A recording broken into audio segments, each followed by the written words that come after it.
Welcome to our channel. आज इथे मी तुम्हाला तिळाच्या एकदम मऊसूत अशा वड्या बनवून दाखवणार आहे। तर त्यासाठी इथे मी कढई तापत ठेवलेली आहे आणि त्यामध्ये तीळ घेतलेले आहेत।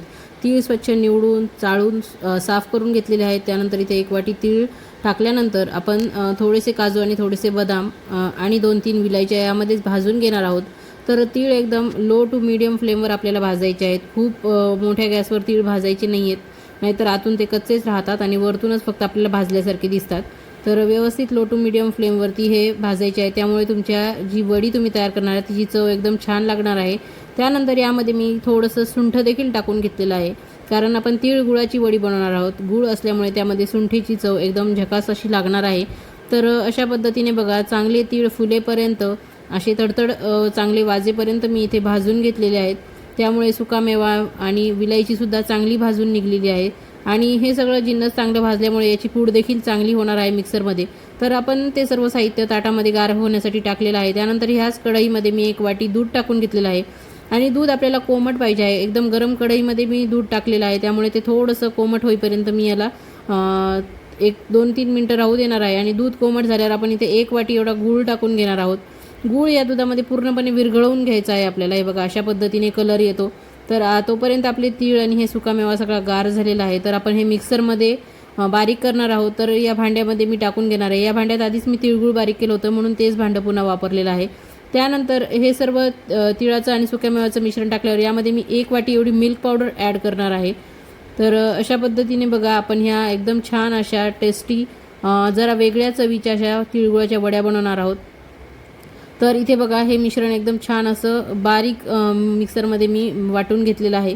त्यानंतर हा जे आपण गूळ ह्या दुधामध्ये विरघळवून घेतला होता, यामध्ये हे सर्व केलेलं बारीक कूट टाकून घेणार आहोत तिळाचं आणि मिल्क पावडरचं।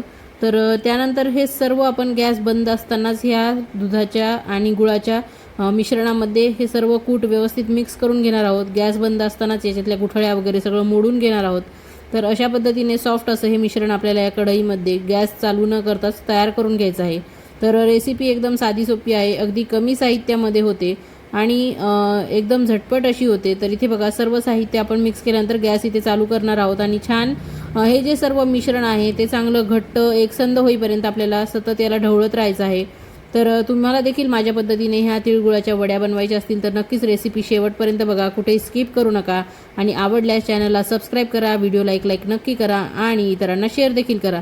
तर इथे बघा, कढई बाजूने अशी कोरडी पडत आहे आणि मिश्रण आपलं छान असं घट्ट एकसंध असा गोळा तयार झालेला आहे। तर या स्टेजला आपण 1 चमचा साजूक तूप टाकून घेणार आहोत।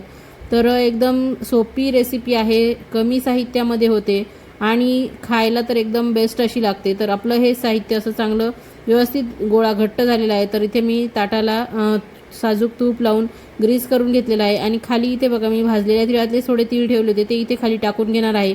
तुम्ही या तिळासोबत थोडा बारीक कट करून पिस्ता टाकू शकता, सुकामेवा टाकू शकतात। तर तुमच्या आवडीनुसार तुम्ही या तिळासोबत सुकामेवा वगैरे सगळं ॲड करून घेऊ शकतात खाली सजावटीसाठी, किंवा मग सर्व ही वडी थापल्यानंतर याला चांदीचा वरख देखील तुम्ही लावून घेऊ शकतात।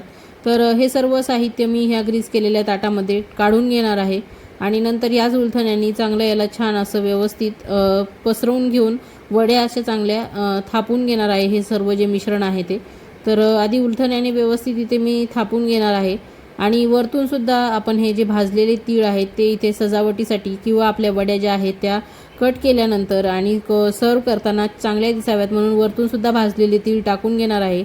जसं की मी म्हटलं, तुम्ही खाली सुकामेवा टाकू शकता, तसं वरतीसुद्धा सर्व मिश्रण थापल्यावर वर सुकामेवा, चांदीचा वरख तुमच्या आवडीनुसार किंवा रोज पेटल्स तुम्हाला जे आवडेल ते तुम्ही सजावटीसाठी यावरती टाकून घेऊ शकतात।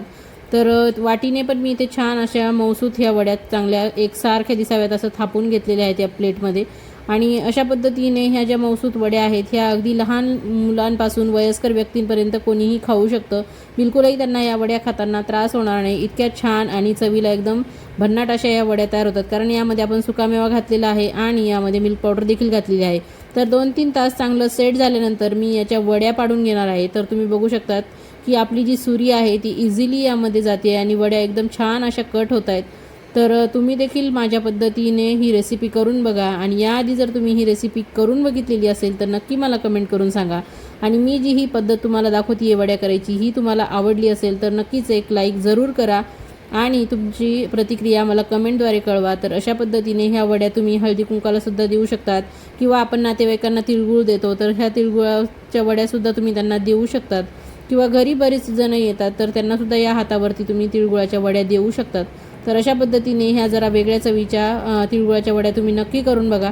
तर ह्या सर्व वड्या कट केल्यानंतर मी ह्या अशा प्लेटमध्ये काढून घेतलेल्या आहेत आणि जे बाजूचं अनइव्हन पार्ट होता त्याचे असे छोटे छोटे लाडू करून घेतलेले आहेत. तर एकदम मस्त आणि मऊसूत एकदम छान असे चवीला खायलासुद्धा खूप मस्त लागतात हे लाडू.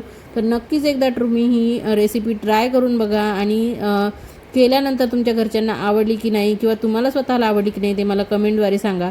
तर एक वडी बघा मी तुम्हाला इथे तोडून दाखवते की किती छान सॉफ्ट अशी ही वडी आपली तयार झालेली आहे बघा.